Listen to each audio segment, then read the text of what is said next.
Debat Capres ketiga soal pertahanan, keamanan, geopolitik, dan hubungan internasional Minggu malam masih jadi perbincangan hangat. Gaya, penampilan, hingga jawaban para capres menjadi sorotan hingga paling dicari di media sosial. Seperti yang dilakukan ketika era Bung Karno pada waktu itu, Ali Sastroamidjojo, apa yang dikerjakan? Merangkul semua. Membawa apa yang menjadi agenda selatan-selatan, bukan menceritakan agenda kita. Semua orang bisa baca di Google tentang apa yang kita kerjakan. Tapi kalau kita menjangkau pemimpin-pemimpin selatan-selatan dan presiden menjadi panglima diplomasi, bukan sekedar hadir di forum-forum menjadi salah satu penonton, salah satu hadirin, tapi datang ke sana membawa ini agenda selatan-selatan. Apa misalnya? Kita berhadapan dengan climate crisis. Kalau benar masuk akal, saya setuju. Kalau ngomong-ngomong, ya kumaha. Ya, jadi leadership, apakah negara, apakah perorangan, tapi terutama juga negara, harus dengan contoh, ingarso sung telodo. Kita mau mimpin, kita mau bawa agenda, kita mau cerita itu cerita, omon, ya. Tak bisa. Kenapa negara-negara selatan sekarang melihat ke Indonesia? Karena kita berhasil membangun ekonomi kita. Jadi tidak hanya omon,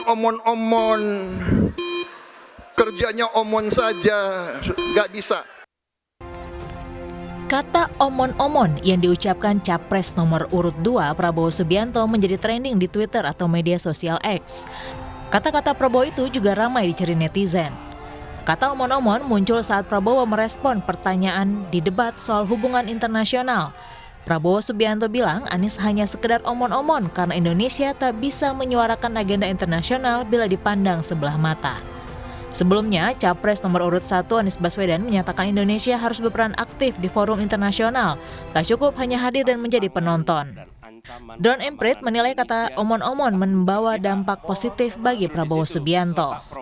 Dari analisis data volume percakapan di Twitter, Anies masih mendominasi sebesar 42%, lalu Prabowo 28% dan Ganjar 30%. Sentimen positif terhadap Anies sebesar 76%, sementara sentimen negatif 14%. Komentar negatif Prabowo lebih besar jika dibandingkan komentar positifnya, negatif 54% dan positif 40%. Sementara itu, sentimen positif Ganjar sebesar 72% dan negatif sebesar 11%. Litbang Kompas juga merilis hasil jajak pendapat yang dilakukan saat debat berlangsung hingga selesai Minggu malam. Penilaian kandidat Capres berdasarkan cara menjawab pertanyaan dengan lancar dan jelas, Anies dan Ganjar imbang di angka 7,4 dari penilaian skala 10. Sementara Prabowo di angka 6,9.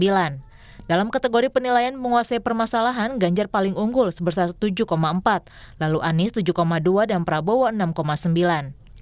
Penilaian terhadap penampilan kandidat di atas panggung, Anies mendapat penilaian 7,9, lalu Prabowo 7,1 dan Ganjar 7,8. Debat ketiga sudah usai, masih ada 2 debat lagi yang dijadwalkan KPU sebelum akhirnya memasuki masa akhir kampanye dan pemilihan umum di 14 Februari mendatang. Tim Liputan Kompas TV.